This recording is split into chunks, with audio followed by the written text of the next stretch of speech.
Good morning, everybody. Good morning. Uh, I'm getting warmed up.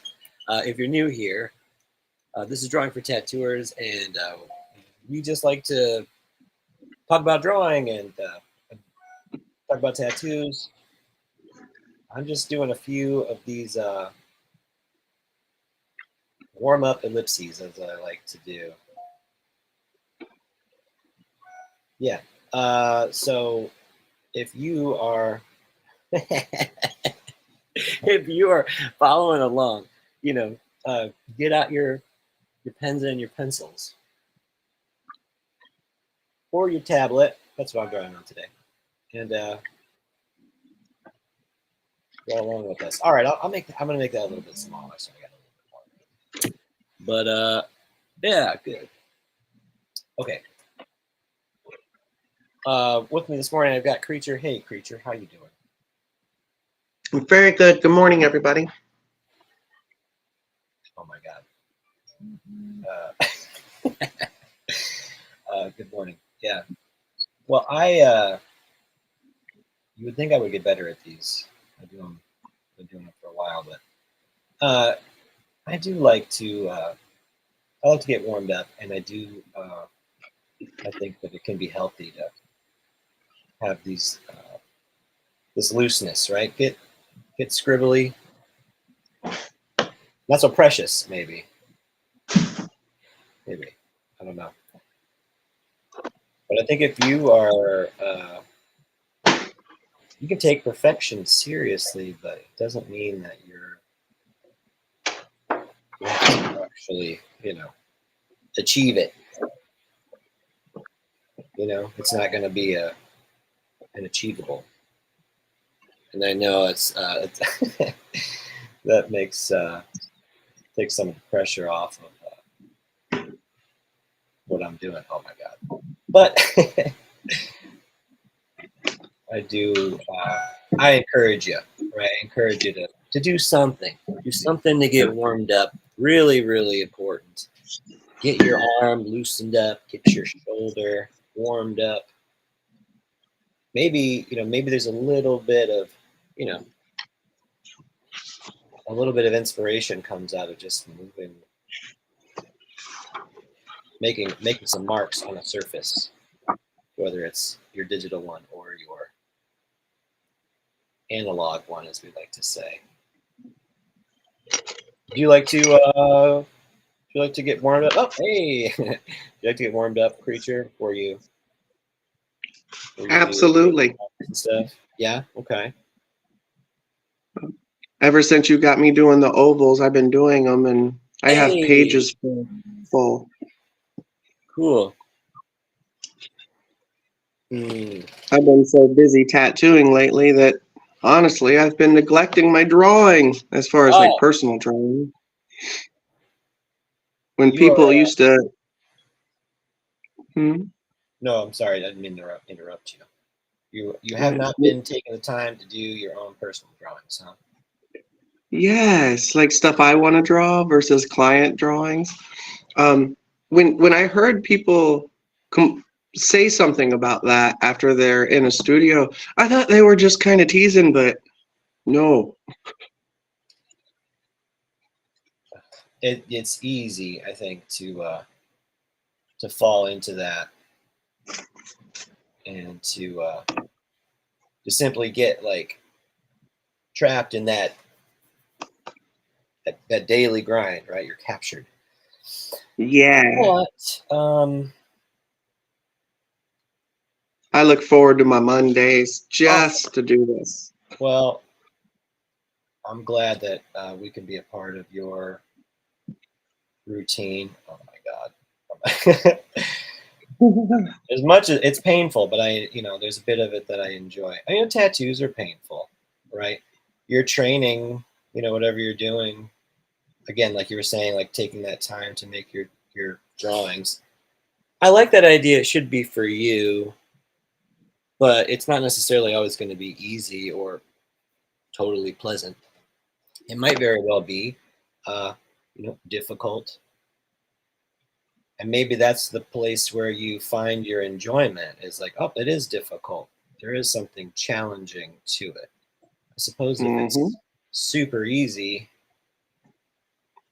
you would probably get like bored of it. Bored.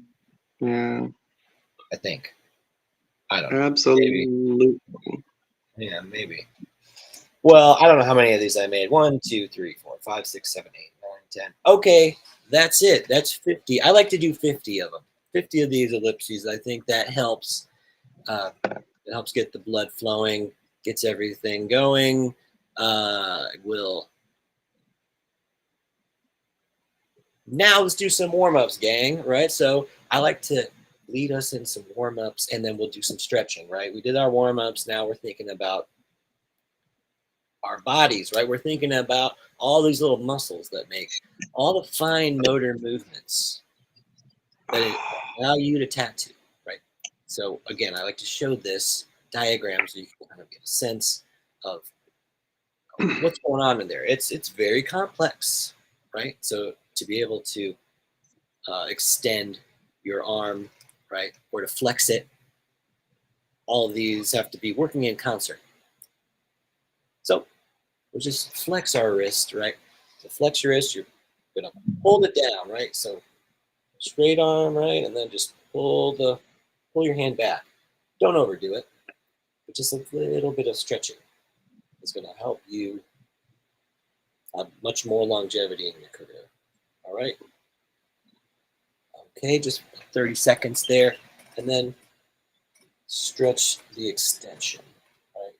So you can see putting your hand. Stop, right? Motion or sign, right? Looks like you're saying stop. Pull it back just a little bit. Okay, then do the other side. Stretch the flexion, and then stretch that extension.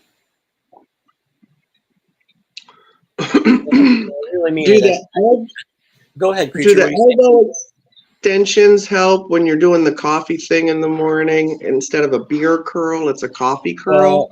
Well, yeah, I think that we use our wrists a lot when we're drawing or when we're doing tattoos. So having a little bit of flex is going to be super crucial. But it also takes building up the muscles. So you need to build the muscles in your forearms, your upper arms, and even like in your back and in your core. All of those muscles are actually all going to play a role. It is complex. So this isn't the only thing that you need, but just again, like it's just a basic thing that can really help you. So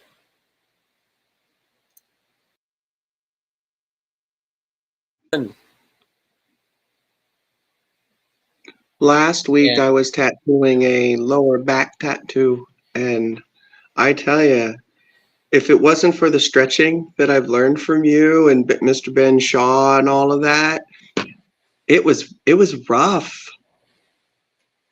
difficult to do, huh? Well, Yeah, with the that means a grip lot. and the Thank you for stretch saying and that. the Yeah, thank you for saying that. mm-hmm. Oh, let's see. What do we got here? Anybody else? Ah, we got Spirit. What's Hey, up? Spirit. What's up, gang? How y'all It's doing? spirit. Great to see Can you you. hear me? Yes, I can hear you Okay, loud and good. clear. All right. What's happening, guys? How you doing? Doing well. How you doing, buddy? Doing good, doing good. I wanted to comment on that the stretching. Yeah, Mr. Ben Shaw definitely helped me too, preacher, because um for a while I was having a burning sensation in my stretching hand for a few years, and I looked on his Instagram, and he was just saying, just wrap your wrists up at night. Put like a wrist brace on at night, sleep with it, and then even sometimes wrap your wrist up when you're doing a tattoo. And let me tell you that it went away. Like it went away. I haven't had any problems with it since then. So that was carpal tunnel pretty much. You know what I mean? Yeah, it's good to be aware of your needs, right? We're all going to have different challenges to overcome, but that's why we're here as a community, to sort of get information from each other, to learn a little bit. I'm always learning new things, and I do think that uh, you know, having that discipline, getting warmed up, even like you were saying, Spirit, like if you wrap it up, maybe that's actually going to help some people a whole lot. So I'm really excited to just have a place where we can share this stuff. Yeah. Today, we're going to talk about atmospheric perspective. I hope you're all excited. What is atmospheric perspective? Have you heard this term before? I certainly learned about it while I was going to painting school, and it became really, I think, important technique. Something that gives your work a lot of nuance, a lot of depth. It can be challenging to be able to achieve it, but I think once you start to see it, you're gonna find it in so many different places. So I wanted to share. I have this. Let's see if this will work. Yeah. That's All right. nice. So here's a quick. I'm sharing just a couple of components to this thing from your perspective, so that way you get a sense. So the details become blurred, right? If even if you can't even see them, right? Edges become softer and gradually further into the distance. Colors become cooler. So I've heard this talked about as like the blue shift, like like things sort of tend towards cooler color palette as they get further away in the distance. And then of course the color becomes less intense, more desaturated, more neutralized. This Wow. is how you achieve that real deep sort of atmospheric perspective. What makes things look like a mountainscape way back in the distance. Uh, Contrast is all about difference. And contrast, when there's a high degree of contrast, which isn't just, light and dark plays a role in it, the tonal value, but also, as we're saying here, the intensity of the color. If it's very neutral or if it's very highly chromatic,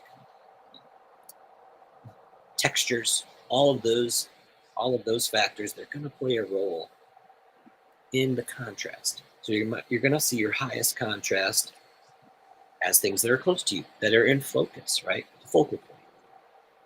As things go back into the background, they're going to become more subtle, and you're not going to see as many details. This is the idea, and I think it's very intuitive once you see it, but just sort of breaking it down can be helpful for you. So, all right, here's a painting from Bierstadt. I believe this is paintings from the 1800s. And so we can see this very deep landscape, mountains and clouds and the like, beautiful light shining through. What we can see in the foreground, again, trees, looks like there's like a family of deers or something, like immediately close to us. Who's this artist? Bierstadt, that's his name. Albert Bierstadt. Go ahead. No, I was just gonna say he was part of this, a movement of art and a particular school called the Hudson Valley School. What time period? 1800s. That's when this one.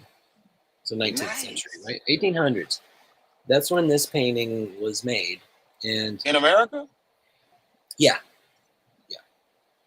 Okay. So he was originally he was from Europe, but came to America, and he started painting these landscapes.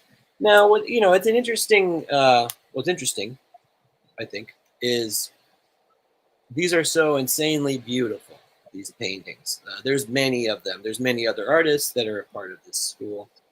He looks like there's a black artist named Robert Duncanson that painted around the late 1800s, that his paintings look a lot like this. I as soon as I saw it, it struck me. It was like, oh, that looks like a Duncanson.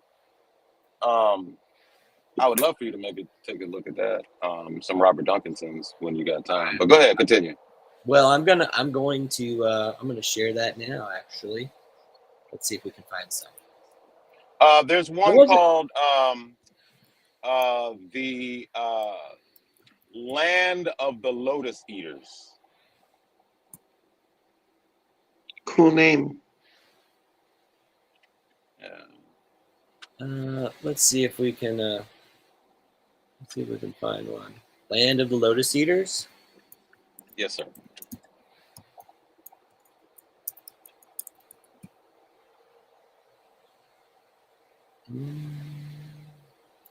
Well, I don't know if this one is it or not, but Robert I'll share it Duncanson, with Land you. of the Lotus Eaters.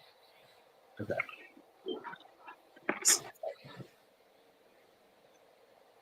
Let's see if I can share this with the gang here, because It looks like a landscape with people kind of swimming. It's just really beautiful piece. They're all beautiful.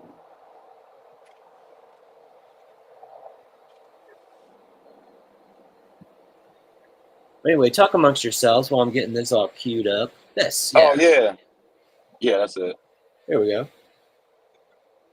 So, yeah, Wow. exactly this sort of aesthetic. Yeah, very cool. Thank you. It's this aesthetic, and it's insanely beautiful. Part of the It's so warm.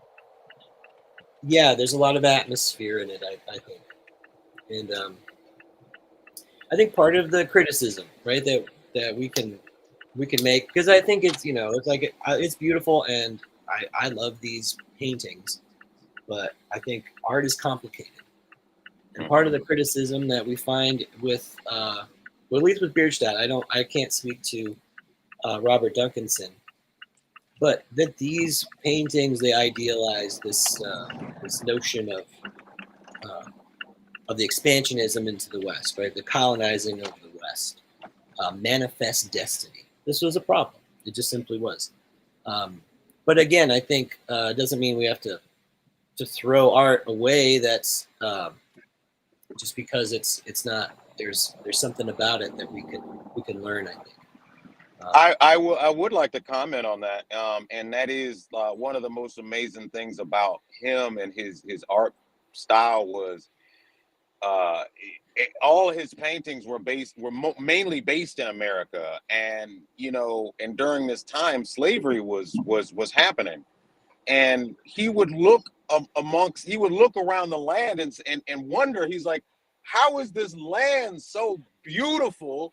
I mean, with all these tundra, with jungles and icelands and all this amazing stuff going on, and you have the atrocity that is slavery. And so he was able to kind of juxtapose the beauty of the land with the destruction that is slavery. So it was almost that, like, it was kind of a manifest destiny. He was like, well, like, the land of America doesn't know that it is being, that it is the land that slavery is ran on. It is just itself. So I would just yeah. I just was thinking to myself that oh yeah, and also this piece is dedicated to a poem as well. I don't remember. I think it's called Land of the Lotus Blossoms or something. But it was he was a big abolitionist during the time. And I just think it's real dope. Real quick story. Last I'm gonna land my plane after this TikTok language. But this particular painting he wanted to give to a slavery abolitionist. And the slavery abolitionist himself was in Congress, and he said, I think that it would be better suited to be in the hands of the people.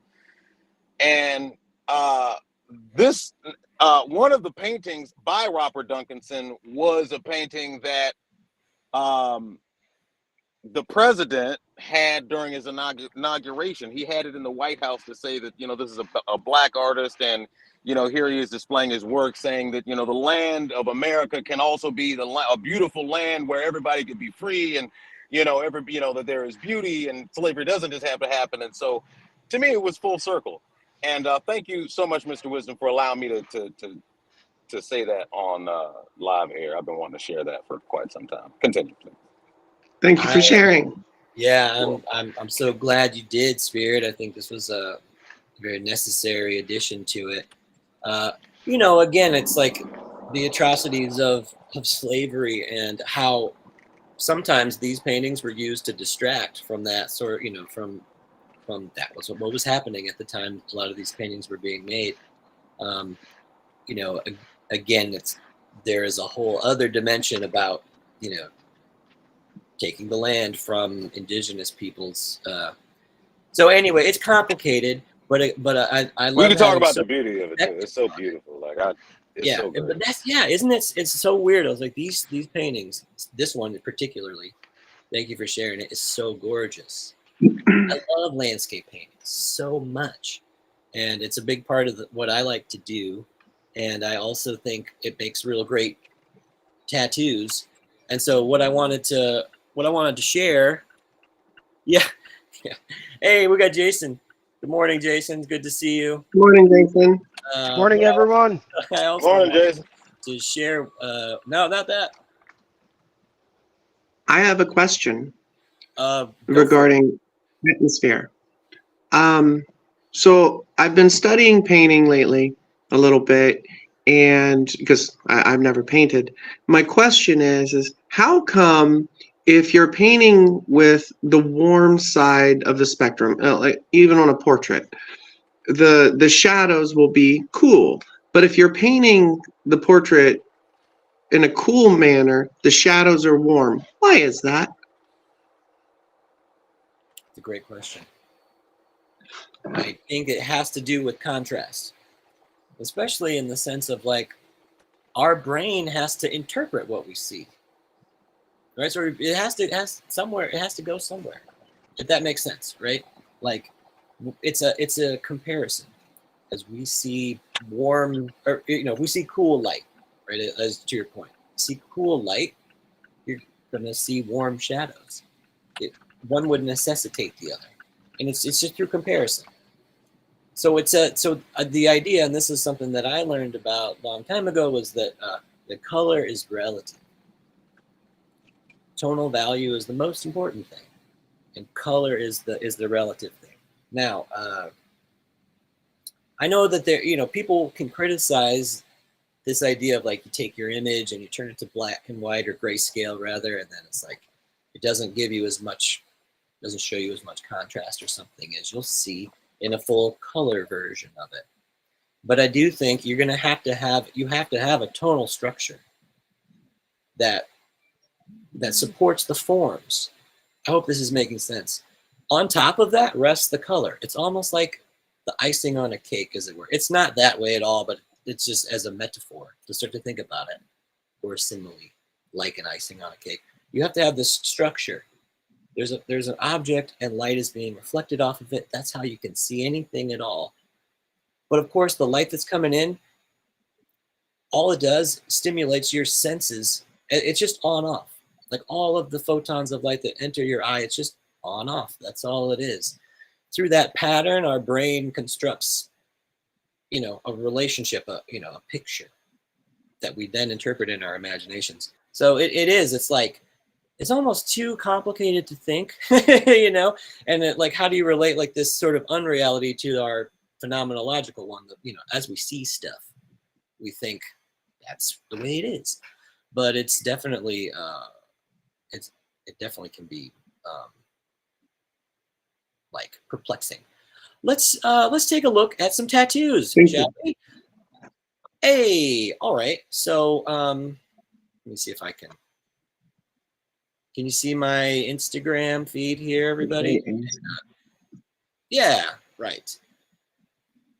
So I've been asking around the Brain Trust, and I've I've gotten so many great ideas for people that do this atmospheric perspective stuff. Um, this is I'm gonna attempt to say this artist's name, Luca Joey. Uh, but here's a beautiful landscape that is demonstrating some of the principles that we were just talking about, right? And you can see a really vast distance in this background. Looks like mountains and clouds and stuff back there. There's a middle ground, right? Where we see this sort of, it's very narrow spire in the middle. Again, this is beautiful about tattoos, right? It's in the round, right? It's 360, so there's a whole other composition on the inside. Yeah, foreground, right? We can see an extreme foreground, this outcropping of rock right over there by the elbow.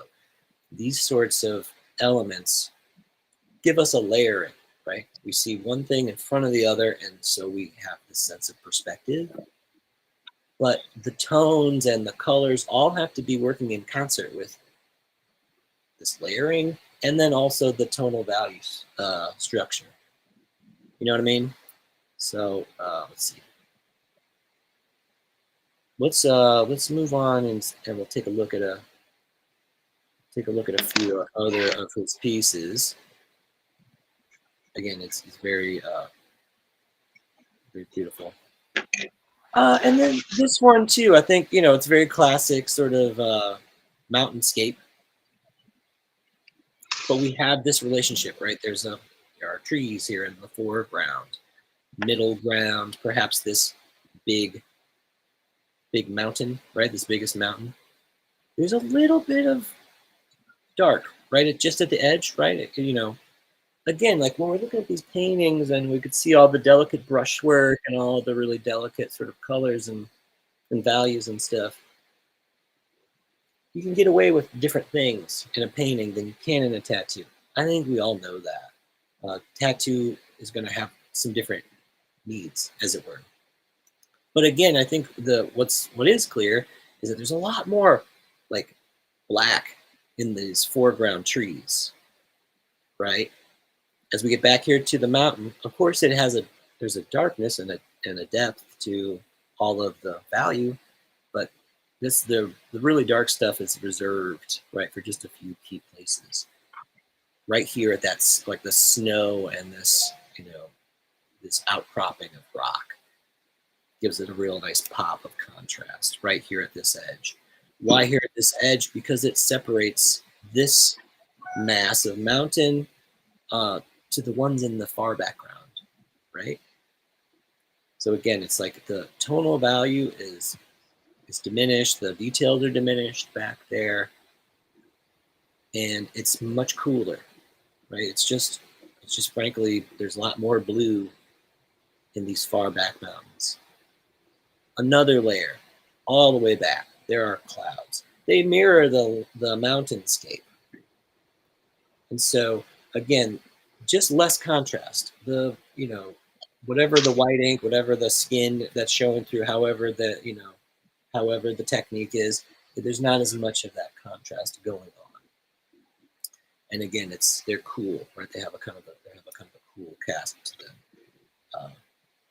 I think conversely, if we look at the water, and this is not, you're gonna have to observe these things, and then like Preacher was just saying, like this relativity of color.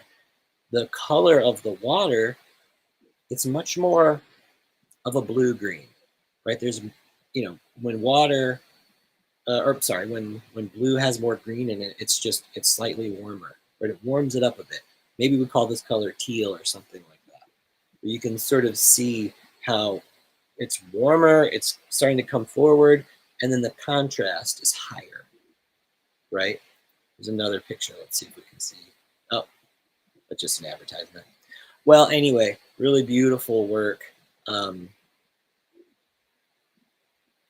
Stop the share for now. Come back to it. Another good example is Andy Chambers, by the way. He did a Jeep half sleeve that was phenomenal. Great use of atmospheric perspective in it.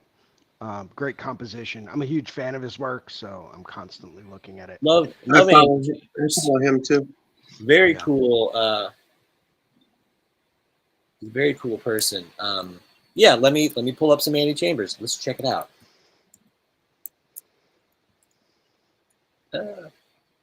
Yeah, cool. All right, so I will share, and then Jason, if you don't mind, you could actually direct us to the specific one that you're talking about. Yeah, That would it's like be, it's a half sleeve or a full sleeve of a Jeep.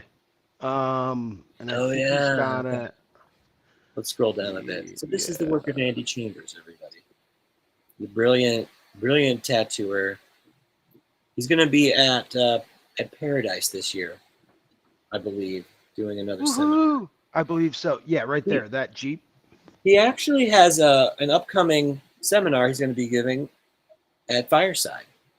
So, for people that are interested, you check out firesidetattoo.com and you can learn more about joining up at Fireside. And then, of course, you can catch this Andy Chambers Pencils to Skin, I believe. I have his autograph. He's very great artist, but then also a very down to earth person as well. Got a chance to meet him at the last Paradise. Very cool. This one is beautiful. I don't know. Here, maybe we can pause it. We got this stupid play button in the middle, but we can talk about here. Just amazing. This license plate, right? It's a really big shape. But also the form of it it's really flat, right? That's a license plate. You know that, but he was able to achieve it, and again, sort of bring it to the foreground. The Jeep itself, again, is probably symbolic for their, for all of the meaningfulness for this client and their sleeve. But the Jeep has a lot of form, right? There's a plane, right? Side plane of the doors, and then the roof and the hood of the Jeep. And then, of course, you got ellipses right here making the tires. Very cool. But again, if we can draw our attention here to our theme, the subject of today, we're thinking about atmospheric perspective. And just frankly, we just don't have all of the same level of, of value. There isn't like as much dark, as much full solid black back here in the mountain as there is right here in the Jeep itself. Yeah, one So thing I I think that gives really us, like about this is that he works from warm in the foreground down by the wrist, and it's almost like he's working warm to cool all the way into the background. Because if you see like a really good close-up still shot of those mountains, it's almost like he used a powder blue to go over the whole thing. So it's really kind of washed out in the background, right up at the top of the summit of that mountain. But all the way down towards his wrist, he's got a lot of these really bright, vibrant, warm green leaves, some foliage. You can see some of it down there right now. He's got some really big, warm leaves, and then he's working all the way back to his coolest point, which is going to be the summit of that peak.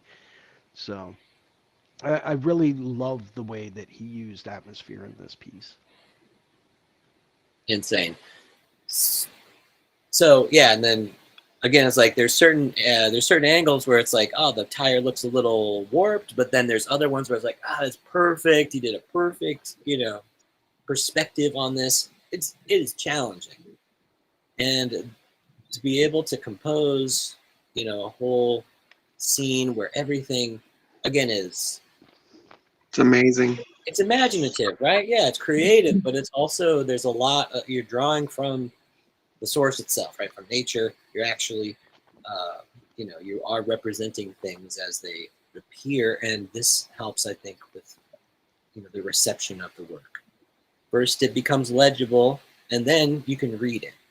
Because again, like I was pointing out, and to Jason's point, we have this license plate, Jeep, and mountain, and all the forms have to be legible first, and then we can start to make a meaning out of them all. And so it looks like a tribute to mom, like we buried mom. So very touching in a way too. Let's see. I like this dragon one too. And I think even though it's not exactly the same thing as we were talking about with mountains and whatever, there's still a lot of atmosphere and there's still a lot of depth that's going on in this piece. I think another good example is Steve Moore.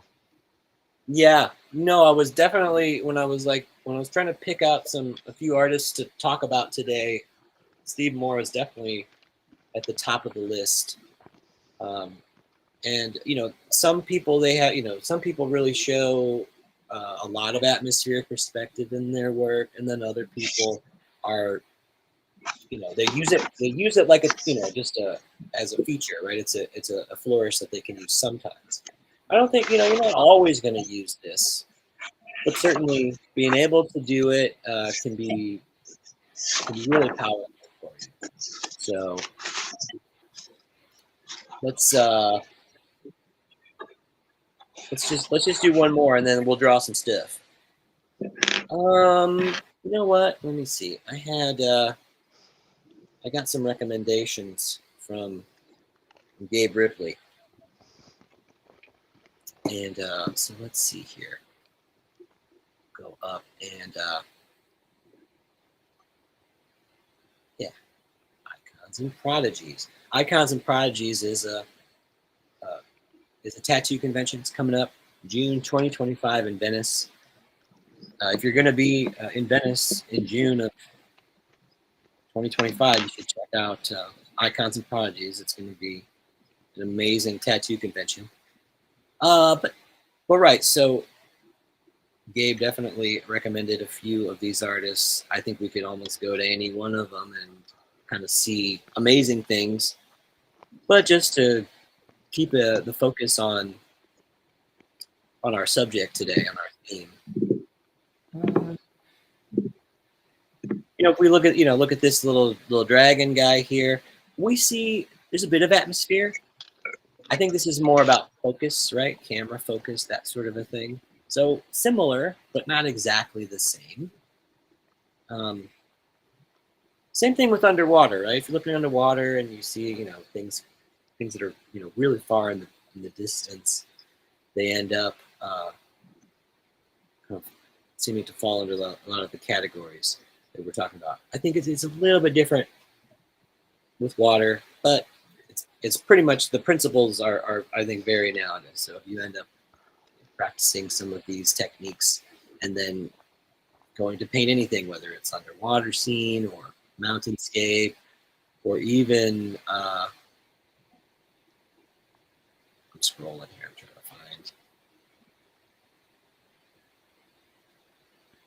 trying to find something that's gonna really be a great example. Like I said, any of these, so amazing. Here's an underwater one. And there's other stuff going on, but you just sort of see like a lot of depth, right? That's what we're talking about. That's really the the meat and potatoes of what we're talking about today. It's being able to achieve super deep. Let's see what's going on. I just heard a noise.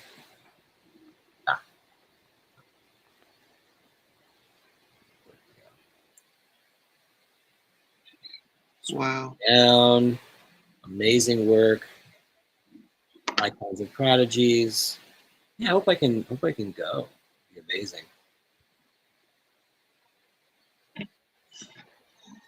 I think this would probably be similar to what we were talking about with that dragon piece that Andy did.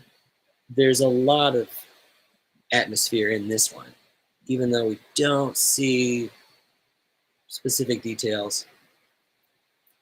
To Creature's point earlier, we see a very cool blue subject here, this foreground focal point. But then in the background, the depths are much warmer, right? Just a much warmer sort of feeling. So yeah, I think that's our inspiration for today. getting some inspiration from the history of art, and then from contemporary tattoo artists who are really doing amazing things. These are some of the things I like to look at, I like to talk about, and I think they make your experience just richer, right? It just makes a richer experience for you, right? Like we were talking about doing your own artwork. You gotta find the things that really inspire you, things that you. My reception is dying. I don't know from your end. I'm going to log out. Cool. Thanks for coming, I'll see Preacher. you next week. All right. Thank you. Excellent. Bye, Jason. Your tattoo's healing well. See?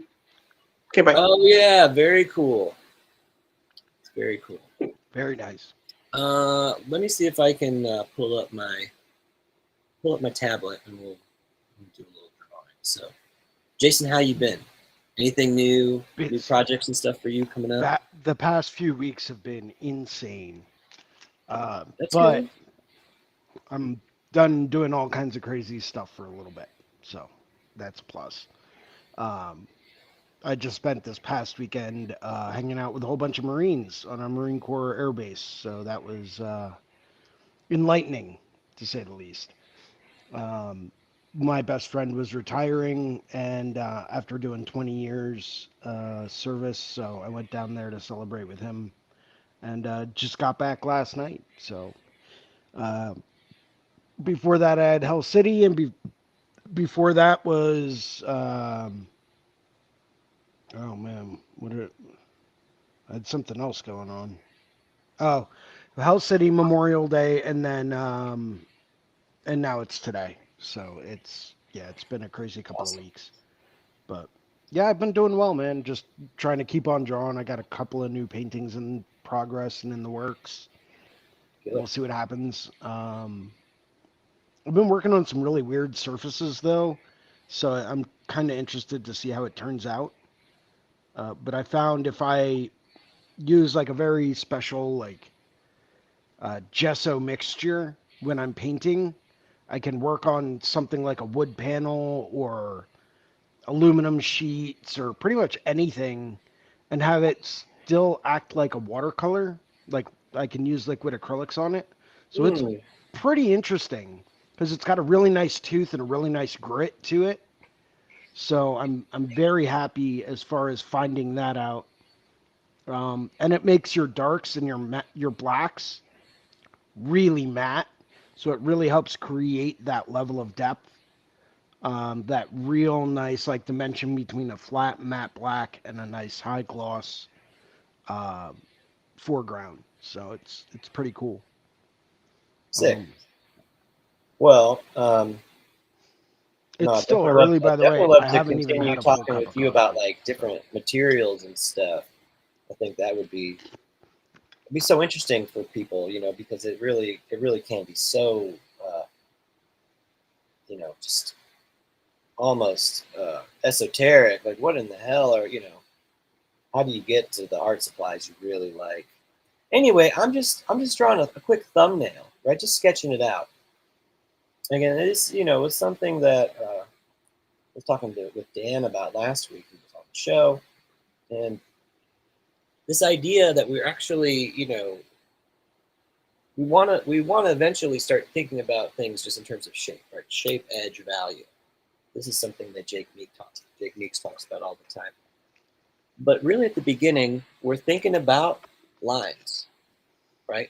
That's really we're thinking about shape ultimately, and shape through line. But I think it's great. It's a great place to start to think about things in terms of lines. So just a quick thumbnail sketch. Here's a few layers, right? We may end up having very dark. Switch to pencil. Maybe, yeah. I like you know, the look of this pencil that it has. Um, Again, maybe just slightly lighter here, but there'll be some, you know, dark. We can push that later. This stuff in the foreground, right? It's darkest. This stuff in the middle ground, not quite as dark. And then all the way back here in the back, just the lightest. I'm just blocking stuff in right now. I'll try to refine the shapes a bit more.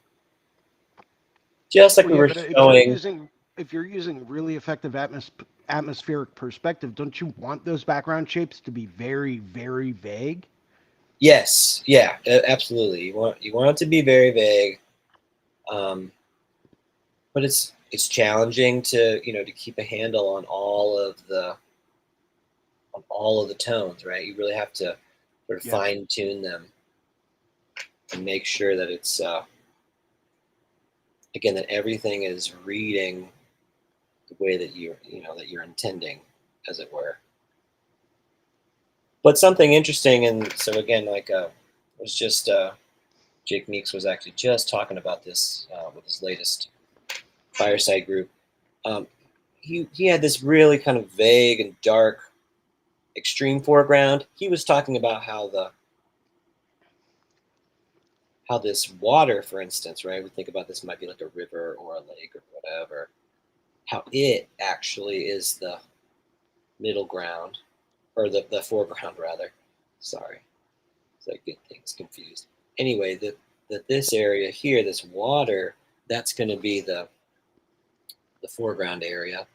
As we start getting back to this, sort of this layer of trees back here, we started putting in a lot more texture and details. And I thought it was really effective. I was like, yeah, that makes total sense, right? Like we would end up having, some sort of end up having a little bit more of the detail that you would see, in this, along this section here. And so instead of like putting, you could, of course, like you could put really, really high contrast details right here in this area, and then keep our attention right here. We wouldn't necessarily ever go back into this, this really interesting sort of landscape. But instead, allowing this to be almost like a frame, as it were, and then we jump over this visually, and then we're here at this bank that's like across the water, and then we're going back here into this, more of a forest sort of thing, and then eventually there's this really deep, really far off landscape of mountains or something like that, right? And so, yeah, it's not so bad. But this is a thumbnail, right? This would just, you start off with a relationship of tones like this, and then you make it a little bit more refined, right? You get in there and you start to make something that has more subtlety, more details, add some color. Um,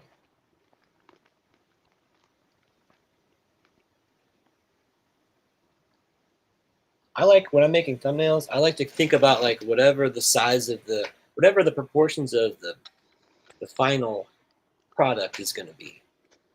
Thumbnails are beautiful. They're usually a means to an end, right? Like I'm going to do this thumbnail as a prepare for the next stage, whether it's going to be a Right. tattoo or whether it's going to be a painting, what have you. But having a proportion, right? Like whatever. So whatever, like one unit by 1.5 units, right? 1 by 1.5, something like that. Whatever the relationship is. Um, so I don't know, 10 by 15 or something like that. Whatever if you can know what you're going to be going for later, it can be, I think, a real big help. So something else that I thought was interesting is this idea of composition, because that's essentially what we're doing. If you put your vanishing point like right in the middle, right? It's right smack dab in the middle. Conventionally, in in like sort of the way that artists generally talk about composition, you want to avoid putting the sort of the vanishing point, the very center, in the very middle, right? We can see this is like the middle of this rectangle, so on and so forth. Almost. There it is. There's the middle. But you know what I'm saying? Like, why? What's the problem here? Well, it's very static. It holds our attention, and it doesn't allow our eye to move around as much. So should you always avoid doing this? I'm not going to say always. I think as long as you know why it's doing visually, why it's doing what it's doing, that can be something you use to your advantage. So for instance, in sacred geometry or like a mandala or something like that, that's how it works, right? And so sacred geometry and mandalas and stuff become way more dynamic when you don't have that sort of centered in a spot. Does that make sense? And so anyway, what are some interesting ways? What are some interesting ways to to compose, for instance? Move your vanishing point off or outside of the field of view. Certainly, yeah, certainly. You could Yes, if you want it in the middle, and this is one thing that I was listening to another artist podcast, and they said if you want your vanishing point right in the middle, you can do that if you really want to, but right. then if you move your vanishing point off the viewable area, you create all of these gorgeous little diagonal lines that are going to pull your eye across the page to have you look in a certain direction, and it's going to make everything a lot more visually interesting. Let's see what that might look like. Right, like maybe you've got some big It ass. then also creates a little bit of mystery because you're like, okay, well, I want to see where this vanishing point is. And if it's not visible, it leaves the viewer with that kind of a question like, okay, well, where is all of this going? What's over there? You know? So, and that kind Totally. of stuff has just always intrigued me, you know? Totally. Yeah, something to that effect, right? And Right. then again, I think what you end up with is, the same kind of, I'm not going to call it a recipe, but it's more or less just something that you may want to notice if you're observing it. So Right. having foreground objects, what is the tone, right? And then as you start to get to the middle ground, right? Try to like maintain that as you go back, you're losing a little bit of that contrast. You're making it's not quite so strong. In the really far background, again, you're going to have, it's going to almost be nothing. Same thing with like the clouds, right? Like the clouds could almost be nothing. So on and so forth. And then basically, if you have a horizon line, I always think, it's good to break that up. Like, let's put stuff in front of it. Yeah, Jason, I think that's a nice point. That you can like sort of use this middle ground if you like, but if you put it off here to the side, again, you're actually adding some dynamic, right? That's what Right. these really strong diagonal lines do. They give us a visual dynamic that helps us to break out of that Yeah, it almost, creates it's a sense almost of motion. hypnotizing the way that Yeah. that center point, like just what it does. I think that's the point of it. A lot of times you just hear don't do it. Why? Because it's very powerful. You'll Yeah. find that in a lot of like religious iconography, for example, it is composed that way because it holds your attention in a very specific way. Anyway, like, so the more you know, right? use Right. it to the way that it's going to like actually do something for you and help you have help you be able to achieve the thing that you want. All right, so just kind of moving some stuff around here. So again, we're just sort of we're just going over a few like basics, compositions and stuff. What's a good sort of idea when you're coming up with composition? right? A lot of times people talk about this rule of thirds. And so with you could divide something up, your window, into roughly thirds. And then maybe you have maybe this is where your horizon is your vanishing point, one of your vanishing points. You can have lots. So don't think I'm only saying you can have one. But again, you could have a vanishing point roughly there, so on and so forth. You may have like mountains that are related or something to that, to this upper third. These lines might be invisible. It's just a concept that helps you start to think about like how you compose. And again, you may also, break this up. Maybe there's some trees or something. All right, we're being a little generic. We're just thinking, water, maybe a road, trees, mountain. But again, if you go out west or something, you're really going to see. This is what you'll see. Western United States.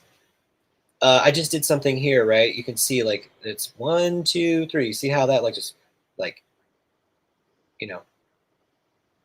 that's another continuation. What we call that, right? Like, so this sort of moves your eye almost too quickly across. Let me get rid of that arched line. It moves your eye across too quickly. And I'm not gonna say you never see it, but I don't think you actually see this as much naturally. You probably see it more like when you start thinking about like telephone poles going down the, sorry, I keep touching my screen. If you think about telephone poles going down the, the road, as it were, right? They're all, sort of, they're artificial, right? They don't have that sort of naturalistic thing going on. So what you might consider is, having one that's, mountain peak, right? So you end up having a rhythm, 1, 2, 3.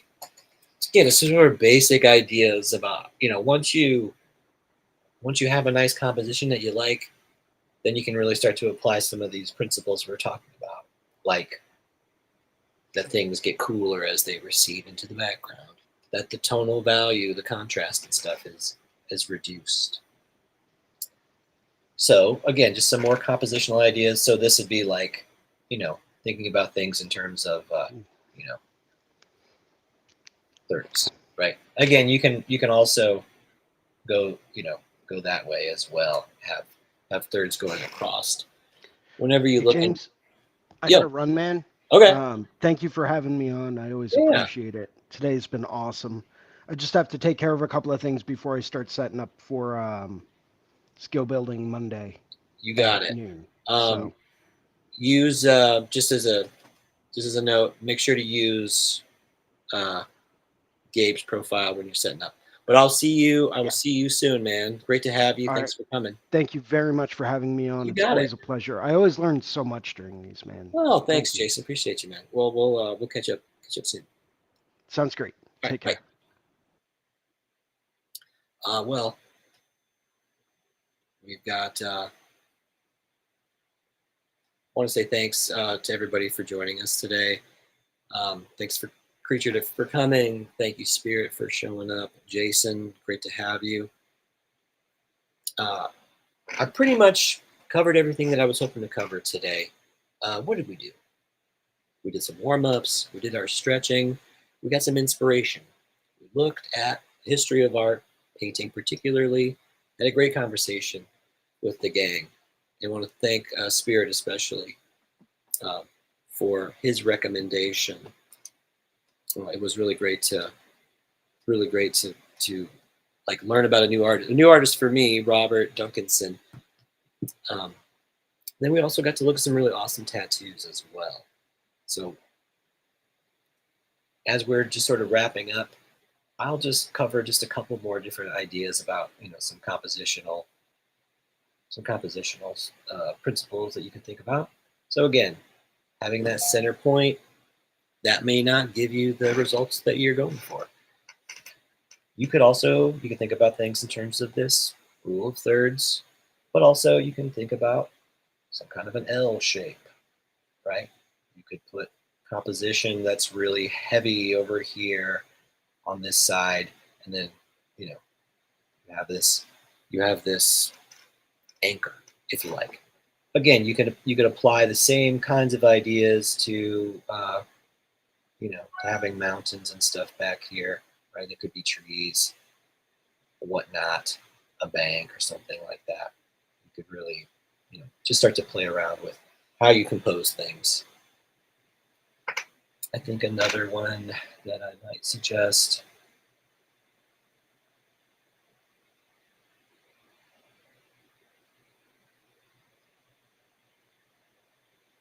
would be having a almost a, you know, an S, kind of an S curve sort of feel to it. And again, you know, you could be, of course, like looking down and seeing, you know, seeing like a river or a road or something sort of meandering back.